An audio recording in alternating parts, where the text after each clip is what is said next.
pour suba Sénégal mu ne moom boppam ci wàllu woowu. Machallah, monsieur le ministre, nous les remercier. Oui, bien sûr, professeur, allez-y, bien sûr. La gestion des embouteillages. Gis nga embouteillage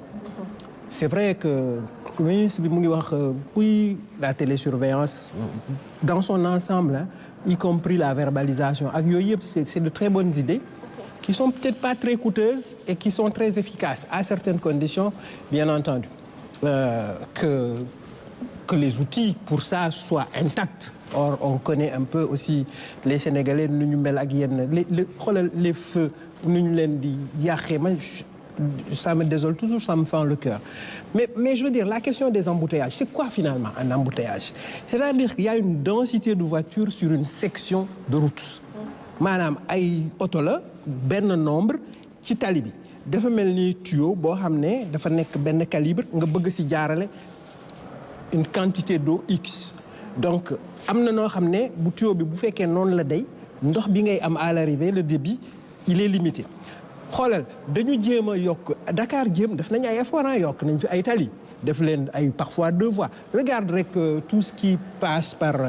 Tilène à l'origine c'était une seule voie après ñu def ko ñaari voies du ñu tase te d'ailleurs ñàkk tase dafa baax ci sécurité parce que souvent les accidents sont liés à l'étroitesse des rues des routes maanaam benn voie bi pour dem la rek beneen bi pour dikk donc tase du mën a am. Or, il y a beaucoup d'accidents sur les routes sénégalaises qui sont liés au fait que tali bi dafa xat ba nga xam ne bu dee camion la tali bi xat na du wàcc su wàccoo il est dans le décor bu wàccee day daanu après Koungheul ba Tamba c'est une route d'ailleurs qui est assez perchée dafa am benn tali bu ndaw bu sa roue benn laalee c'est malheureusement ce qu'on ne souhaite pas. léegi am na par exemple route de Ouakam aussi par exemple l'avenue Cheikh Anta Diop yokk nañ ko yaatal ko.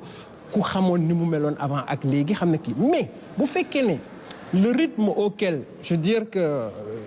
l'effectif ou en tout cas le nombre de véhicules augmente bu fekkee ne moo gën a gaaw ni tali yi di kiiwee et ensuite si les gens ne respectent rien du tout ku nekk yaag njëkkante beek et cetera ça pose un réel problème. Alors il y a des pays yoo xam ne par exemple tu prends il y a des pays yoo xam ne am na heure yoo xam ne kenn du dugg ci biir dafa am fu oto yi di yem. Par exemple à New York le Central Business District c'est-à-dire que le CBD mooy dëkk bi ci biir am na moment boo xam ne dañuy limiter contrôler les trucs mais il y a beaucoup de pays yoo xam ne ci ou de villes yoo xam ne balaa ngay yegg ci dëkk bi ci biir dafa am fu ngeen di garer yéen ñëpp nga garage bu rëy lay doon chacun gare sa voiture individuelle après mu am ay bus yu leen di yóbbu ba ci biir dëkk bi donc bus bi day dem mais bon après peut-être trop demander aux Sénégalais yi nga xam ne ñoom bëgg nañ xëy na couleur SUV wala seen 4x4 qu'on voit fal et cetera naka la mel mais c'est impossible regarde boo bëggee tey ji dugg centre-ville place de l'Indépendance fooy garer il faudrait peut-être qu'il y ait des garages ay sous-sol on a essayé même des parcs-mètres à Dakar yàgg na loolu j'étais tout petit ça date pas de maintenant léegi affaire da ngay ñëw dugal pièce voilà tourner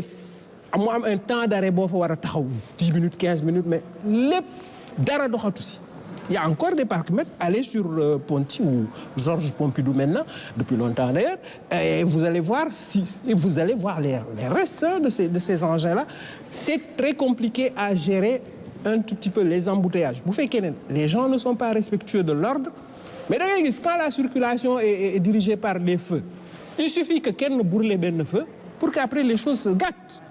Donc il y a énormément de discipline bu ñu war a teg mooy li imam doon wax léegi c'est l'éthique aussi dawal auto ça demande une sécurité et le respect des autres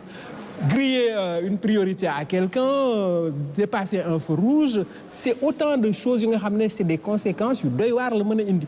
donc loolu laa ci bëggoon a dolli bon y a d'autres questions sur lesquelles je voudrais me prononcer mais après.